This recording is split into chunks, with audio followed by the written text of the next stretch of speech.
Welcome back, ladies and gentlemen. Today we've got a slightly different one. We're going to be replacing the brake lever, or actually the master cylinder and I guess the lever too, on my 99 YZ125 with a, I believe, 0, 04, 08, something like that. Honda CRF, not CRF, CR125 front master. I hear that the Hondas are supposed to have superior master cylinders and all that, but we'll find out. I had problems with the stock one that came on the bike. It came with a brand that I had never heard of before. It came with an Ake Bono or something like that instead of a Nissan, and I had some problems with that and whatnot. So I changed it out at one point for a Chinese master cylinder that my dad had laying around, and for a while that worked until I crashed a couple days ago and I snapped the perch for the lever clean off of the master cylinder. Actually, matter of fact, yeah, I've got it right here. You can just see where I snapped that clean off of there. And so I replaced it with what I had laying around, but this master cylinder is not working correctly. It seems to be leaking fluid and stuff, and all that. And I'm sure it's just because it's an old one that I had laying around. The seals are probably dry rotted. So I went ahead and bought, obviously, this Honda one. Hopefully this will do just fine. The only thing I see is that the banjo bolt is on the back side instead of on the front side like this one. But I guess we'll go ahead and start tearing this off, and then I'll have to do the 3-day long process of bleeding the brakes because I can never get it first try. Alright, we'll go ahead and start by trying to take this banjo bolt off. There we go. Doing it one-handed, and sometimes these banjo bolts are weird. They have a tapered head and they're kind of thin, so sometimes the box end wrenches don't like to stay on. But it seems like this time it was more than willing to stay up there and do its job properly. I would love it if that stayed up high enough that only air bubbles came out of that line. And then this is going to drip like a mofo. So let's go ahead and grab our wrench over here and bust these bolts loose and get it off there. And boom, just like that. Now we've got the old master cylinder, or yeah, I guess it's old. I mean, I used it like for 3 days as I waited for this one to come in. But now we get to take the old new one and put that up on there and hopefully bleed this up and it works just fine. So I'm going to bust these bolts loose. I keep wanting to call them nuts, but maybe that's because I'm a teenage male and wants to say bust a nut. Yeah, that was funny. At least to me. Alright, so I'm going to bust these bolts loose and then go ahead and, I guess, slap it on the bar. Alrighty. Now, we're going to take this. I'm going to give it a quick little zip down on there. Probably angle this so I can at least work with it. Yeah, I should be able to remove that cap just fine with that. Now I need to grab my 12, wherever I put that. There it is. Got my 12.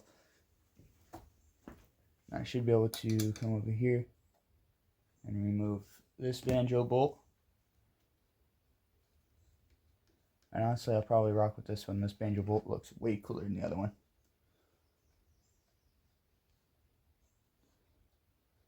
Alright, eventually it'll come out, right? There he goes. And it looks like it's got real crush washers in there instead of steel with rubber gaskets like the other one is. Set that there. Because, yeah, these crush washers are actually just steel with rubber gaskets built into them because copper has gotten expensive and it's Chinese. So we'll take that, put that on this side of that. Grab the other crush washer. And we'll have to kind of forcefully line this up some. somehow, some way. I'm sure I could have got the right cable for this. Actually, I bought it and it was supposed to come with the cable. It was in the picture and the guy did not specify that it does not come with it. So actually what I'm going to do is I'm going to back this off some so I can move it around.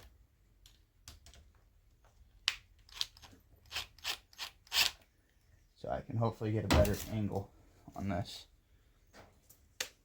Oop, I'm going to want that crush washer.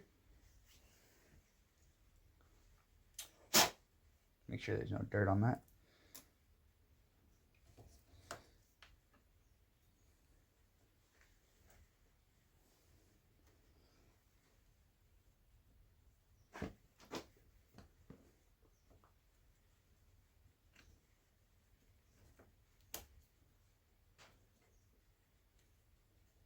There we go. Now that that's started, we can run that down home.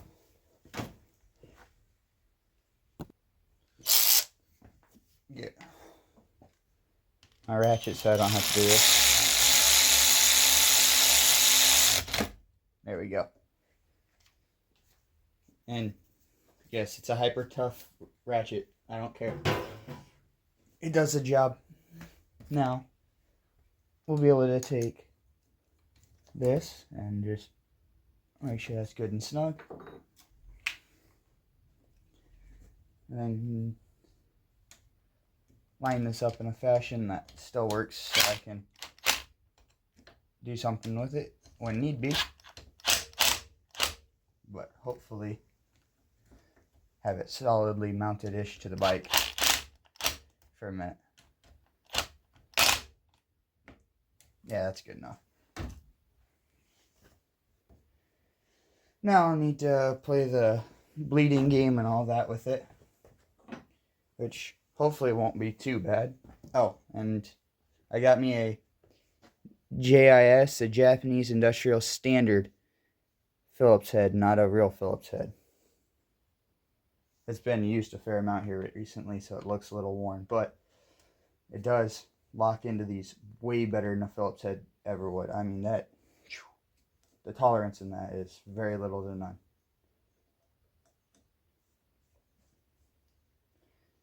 But because of that, I now have both of my bolts still in beautiful condition, and I don't have to worry about it. Ah, yes. And I get to pull this out. It's a weird triangular shape. I've never seen one like that before. Maybe that's the Honda special right there.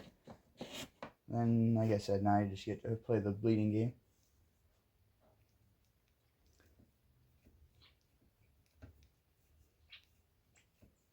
That's a lot of bubbles coming out of this.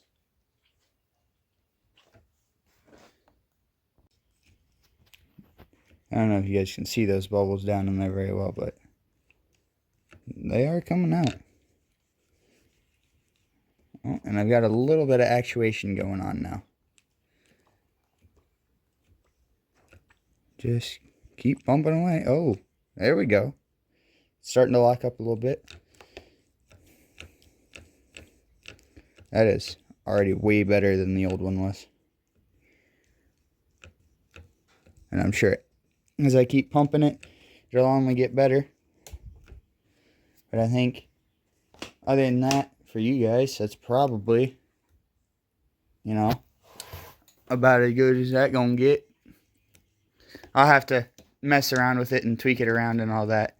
A fair amount off camera. I'll do a lot of probably bleeding. I'll probably come up here and I'll fill it and I'll pump it and it'll shoot some bubbles out every once in a while up here, and then I'll probably go down to the caliper down here, and yes, she is dirty. It's been raining. Matter of fact, it's just after that tornado not long ago, so quite wet out here. And all of my riding trails are completely full of water in every single one of the berms, so it is what it is, but taking what I can. And honestly, some mud practice isn't the worst thing that would possibly happen, so I'll take what I can get. I just do need to clean my bike bad. I mean, gee, it's dirty.